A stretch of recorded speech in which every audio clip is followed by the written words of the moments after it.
শনিবার সকালে কক্সবাজারের ইনানীতে মানবাধিকার সংস্কার বিষয়ক এই পরামর্শ সভার আয়োজন করে জাতিসংঘ উন্নয়ন কর্মসূচি UNDP।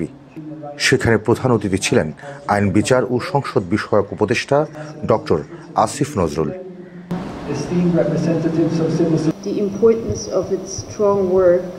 উপদেষ্টা বলেন, আওয়ামী লীগ সরকারের আমলে মানবাধিকার রক্ষা তো দূরের কথা, বরং লঙ্ঘন করা হতো। বর্তমান অন্তর্বর্তী সরকার কমিশনকে স্বাধীন করে মানবাধিকার রক্ষায় মাইল ফলক বানাতে চায়। বিকজ তখন একটা অন্যরকম গভর্নমেন্ট ছিল, তখনও আওয়ামী লীগ গভর্নমেন্ট ক্ষমতায় বসে নাই, তখনও সম্ভবত 111 গভর্নমেন্ট ছিল। তো পলিটিক্যাল ইন্ডিপেন্ডেন্সটা সরকারের ভূমিকাটা খুব গুরুত্বপূর্ণ ছিল। তারপরে আমরা দেখলাম যদি আমরা একটা শক্তিশালী হিউম্যান রাইটস কমিশন গঠন করতে না পারি, এটা কি পরিণতি হয় সেটা আমরা আওয়ামী লীগের 15 বছরে দেখেছি। বাট আইন means nothing unless it is implemented properly, এটা আমরা অনেক ক্ষেত্রে দেখেছি। তো আমরা দ্বিতীয় আশাটা হচ্ছে আমাদের যে আমরা হিউম্যান রাইটস কমিশন এস্টাবলিশ করে দিয়ে যাব, আমরা একটা বেঞ্চমার্ক স্থাপন করে দিয়ে যেতে চাই।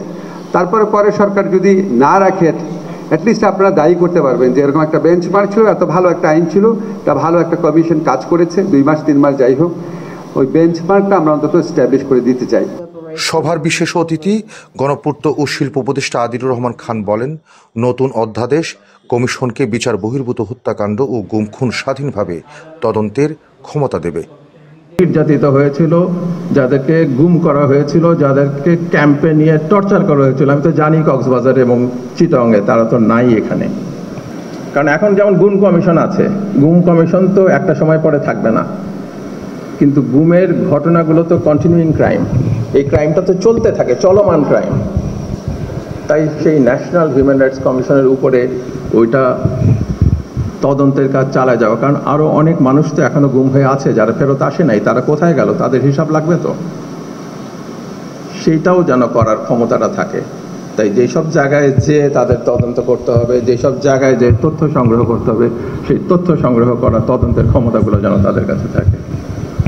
এবং এটা নিয়ে আইন প্রণয়নের ক্ষেত্রে ইমোশনাল হয়ে তড়িঘড়ি করার কোনো ব্যাপার নাই, এটা আমাদের সুনির্দিষ্টভাবে যথাযথভাবে করতে হবে। এর আগে সভায় অংশীজনরা জাতীয় মানবাধিকার কমিশনের অতীত কর্মকাণ্ডের তীব্র সমালোচনা করে বলেন, এই কমিশনের কার্যক্রম বন্ধ করে দেওয়া উচিত। আমরা গত 15 বছর 20 বছরে কমিশনের যে কার্যক্রম দেখেছি, এখান থেকে আমরা প্রতিমান হয়েছে কমিশনের জন্য সরকার যে টাকাগুলো খরচ করতেছে, এই টাকাগুলো অনর্থক।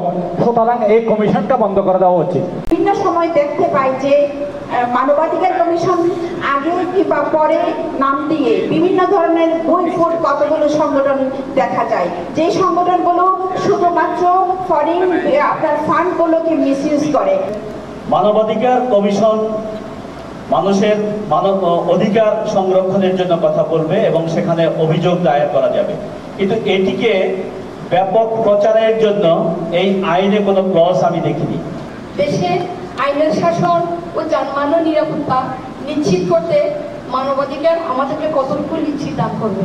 সব সময় দেখি যে চিটাগং হিল ট্যাক্সে যখন কোনো একজনকে প্রতিনিধিত্ব করা হয়, তখন প্রথমেই যায় রাঙ্গামাটি, বা আমাদের আছে কক্সবাজার থেকে শুরু করে অনেক জায়গায় মানুষ আছে যারা যে জায়গায় এলাকা ভিত্তিক সে জায়গাটা হওয়া উচিত।